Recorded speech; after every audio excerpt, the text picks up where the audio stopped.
Pnawn da, croeso, we'll be going live at 3 o'clock.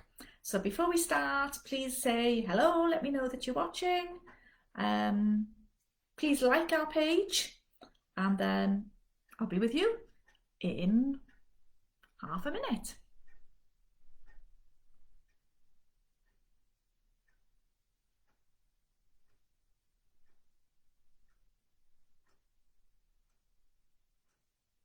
Hello, pnawn da.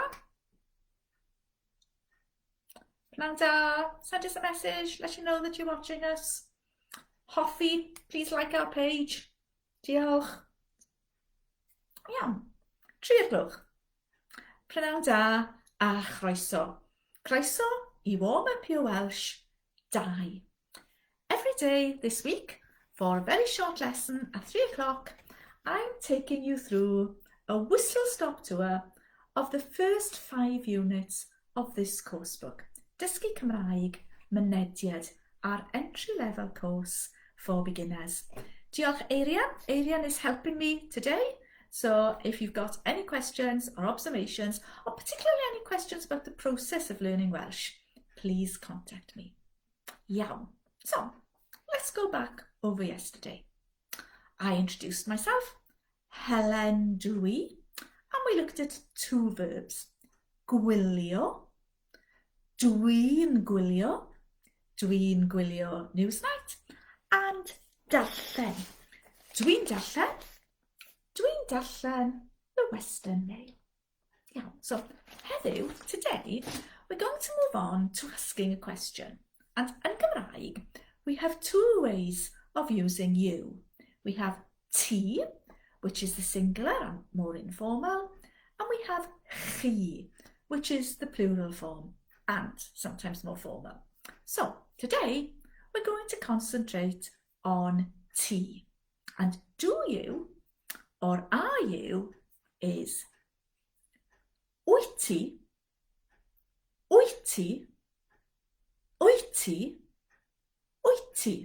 do you, are you, wyt ti, you try it. Da iawn, wyt ti. So, if I watch is dwi'n gwylio, to ask me do I watch, you'd say wyt ti'n gwylio. Wyt ti'n gwylio. Wyt ti'n gwylio? Wyt ti'n gwylio Newsnight? Ask me, do I watch Newsnight?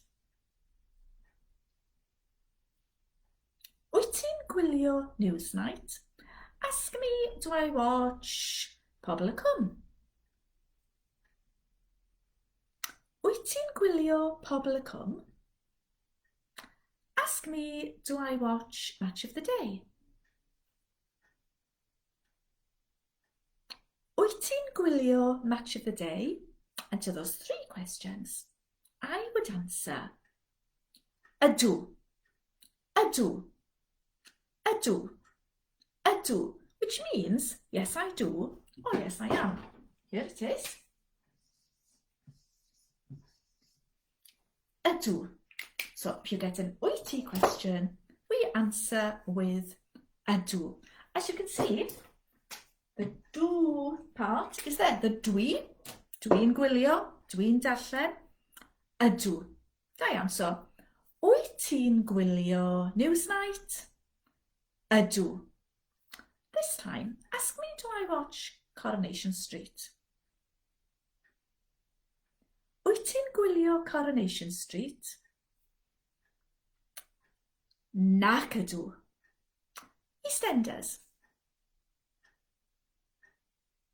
Wyt ti'n gwylio EastEnders? Nac ydw. Hollyoaks. Wyt ti'n gwylio Hollyoaks? Nac ydw. So, ydw, yes I do. Nac ydw, no I don't. Ydw, nac ydw. You answer my questions truthfully. Wyt ti'n gwylio rygbi? Ydw, nac ydw. Wyt ti'n gwylio Coronation Street? Ydw, nac ydw. Wyt ti'n gwylio Strictly? Ydw nac ydw. Wyt ti'n gwylio pobl y cwm? Ydw nac ydw. And if you do, remember it's back on our screens tonight. Pobl y cwm. Da iawn. So, wyt ti'n gwylio? So, it's exactly the same. Wyt ti'n darllen? Answer my questions. Wyt ti'n darllen Western Mail? Ydw nac ydw. The Guardian. Wyt ti'n darllen The Guardian? Ydw nac ydw. Daily Mail. Wyt ti'n darllen Daily Mail? Ydw nac ydw. Da iawn. And today we're going to learn a new verb, which is hoffi. Hoffi. Hoffi. Hoffi. Hoffi means to like. And of course, if you know any Welsh, you know our famous question, wyt ti'n hoffi coffi? Wyt ti'n hoffi coffi? Wyt ti'n hoffi coffi? Ask me, do I like coffee? Wyt ti'n hoffi coffi? Ydw. Okay. Ask me, do I like pasta? Pasta in Gymraeg is pasta. Ask me, do I like pasta? Wyt ti'n hoffi pasta? Ydw. Okay. Chocolate. Chocolate. Chocolate. Chocolate. Ask me, do I like chocolate? Wyt ti'n hoffi chocolate? Ydw. A little bit different. Cup of tea? Tea. Tea. That's not specifically Earl Grey, that's just tea. Couldn't find anything else in the cupboard. Tea. Ask me, do you like tea? Wyt ti'n hoffi tea? Oh, nac ydw. This one is cawl. Cawl. Cawl. You may have heard the word. We tend to use it to mean a kind of broth or stew in English, but it's just simply soup in Gymraeg. Cawl. Cawl. Ask me, do I like soup? Wyt ti'n hoffi cawl? Ydw. Dwi'n hoffi cawl tomato. And finally, bara. Bara. Bara. Ask me, do I like bread? Wyt ti'n hoffi bara? Ydw. Dwi'n hoffi bara. Dwi'n hoffi bara brown. Brown, of course, being brown. And in Gymraeg, the adjective normally comes after the word. So, bara, bara, brown. You answer my questions, remember. Ydw, nac ydw. Answer truthfully. Wyt ti'n hoffi coffi? Ydw, nac ydw. Wyt ti'n hoffi pasta? Ydw, nac ydw. Wyt ti'n hoffi siocled? Ydw, nac ydw. Wyt ti'n hoffi te? Ydw, nac ydw. Wyt ti'n hoffi cawl? Ydw, nac ydw. Wyt ti'n hoffi bara? Ydw, nac ydw. So, I can say, dwi'n hoffi coffi, dwi'n hoffi pasta, dwi'n hoffi siocled, dwi'n hoffi cawl, dwi'n hoffi bara. You tell me which one of those, and the tea is possible too, you like. Da iawn. So, before we finish today, yesterday I mentioned the different ways you can learn Welsh. You can learn Welsh in a face-to-face classroom, although there's very little of that happening at the moment. You can learn in a virtual classroom, or you can choose a blended learning course where you'll do an hour online, and then go to your virtual classroom. What I didn't tell you yesterday was the price of the course. So at the moment, All our beginners courses are £45, which is a 50% reduction on the normal rate. We recognise that we're in unprecedented times, and obviously we want to open the door as wide as possible for people to join us learning Welsh.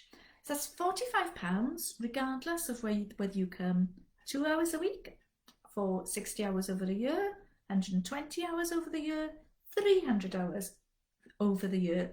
It's obviously less than £1 an hour if you choose the 60-hour course, but the price comes down. You get far more value for money the more hours a week you attend. So £45.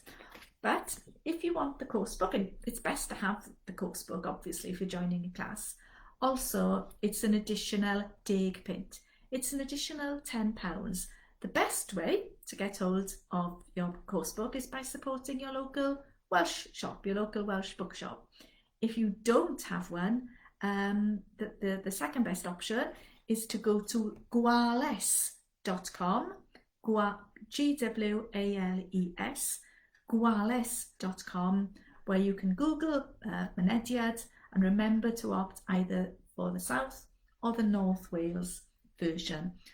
But if you join our course, or even if you don't join our course, all of our digital resources on dysgucymraeg.cymru, learnwelsh.cymru are free of charge. Take a look today at Uned 2 within those digital resources. And of course, if you haven't booked your place on the course yet, do so. So, Helen dwi. Dwi'n gwylio Newsnight. Dwi'n darllen the Western Mail. Dwi'n hoffi coffee. And I think it's time for a cuppa now. Wyt ti'n hoffi coffee? Ydw, I'm sure, but maybe some of you are answering nac ydw. So today's new word, wyt ti, ydw, nac ydw.